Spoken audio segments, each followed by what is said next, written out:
Now, we tend to believe, we haven't proven it, but all our evidence points to the fact that there is a stable configuration where the vector won't change, where the populations won't change.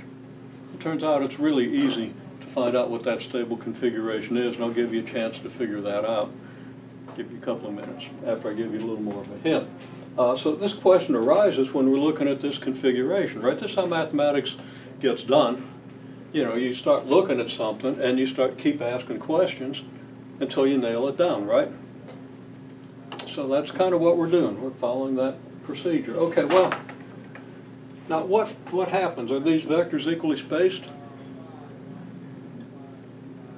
People are saying no. Well, how does the spacing change? Gets smaller as it gets closer. TJ started first. Go ahead.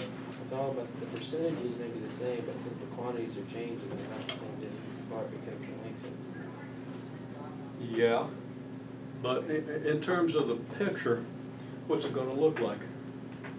They're going to get smaller as it gets closer to the... Changes are going to get smaller? Mm-hmm. If the changes are going to get smaller, then what are these vectors going to look like?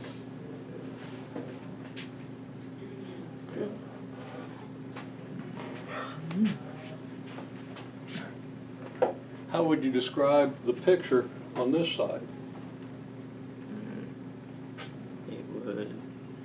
It goes from large to small as it gets closer to the stable. Okay. The spaces will be bigger towards the x-axis. Spacing will be bigger here than here, so what's going to happen as the vectors approach this? They get more compact. They're going to get more compact. They're going to bunch up, aren't they? Yeah.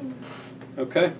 I mean, bunch up. That's the mathematical term that I was hoping everybody would come up with. No, that's just a visual description of what's going to happen. Vectors got to bunch up here because you know that no matter how many transitions you do, if you carry it out to enough decimal places, you're never going to get the same result. You're going to approach the stable configuration, but you're never going to get there unless you happen to start there. Does that make sense? I mean, every time you've done this, the numbers have changed, right? And you've hopefully noticed that the numbers change by less and less. And it actually turns out that the numbers change by less and less in an exponential fashion.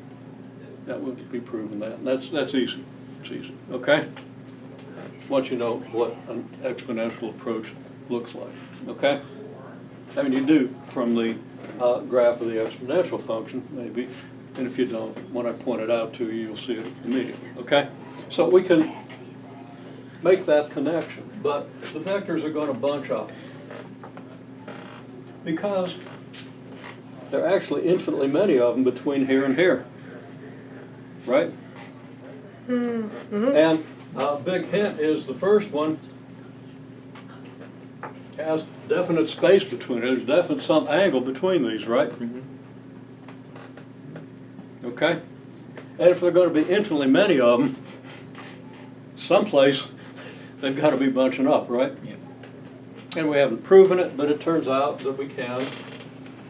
And, you know, we do the algebra. So these things just get real thick in here, right? Mm-hmm. So they bunch up.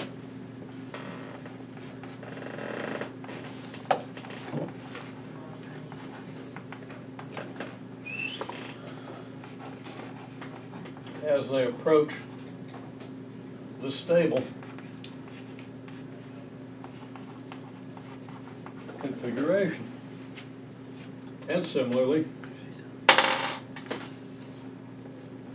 these vectors. Now, look, let's ask little subtle questions. If I want to draw this, okay, I've already drawn this angle between my first two vectors starting from this configuration where everybody's sane, right?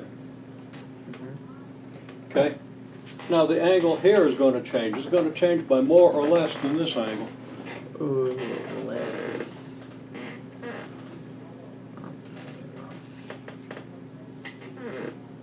Okay, well, it's got further to go. Should be reasonable to say it maybe starts, your first angle is going to be a little bigger than it is here. Okay? Right there. That's reasonable, that's not necessarily true. That's just a conjecture, right? Mm-hmm. You have to prove that, okay? So just a side note, conjecture.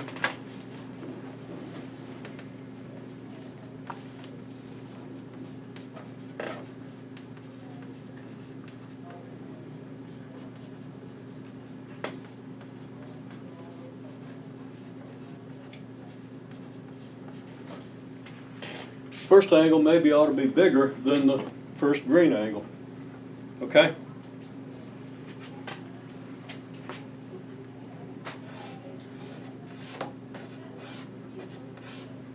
And then the angles, you think maybe keep getting smaller, and they bunch up, right? Okay? That make sense? Yeah. So they bunch up from this side, they bunch up from this side.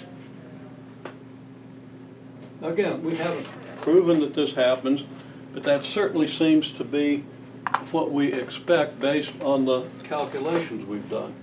Now, you know, I had a piece of decent white chalk, maybe that's it. Okay?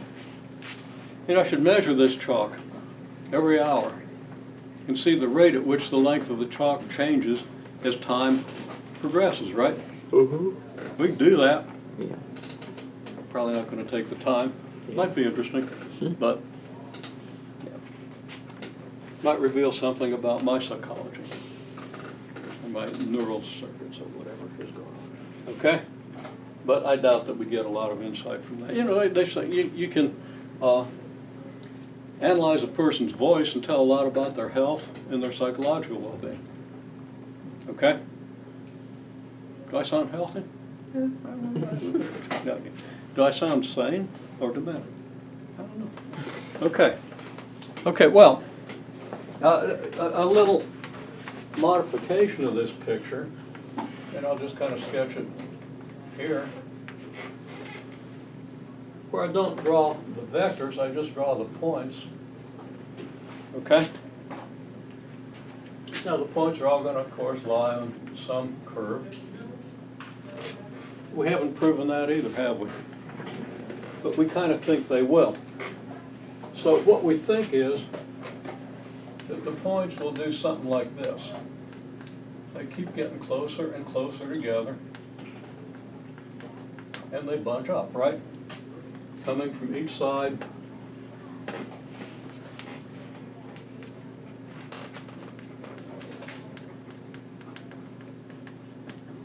They keep getting closer and closer, and they bunch up. Okay? That makes sense? I'm going to make myself a little note to connect that with the reciprocal function. Okay. Okay, makes sense? Mm-hmm. Good.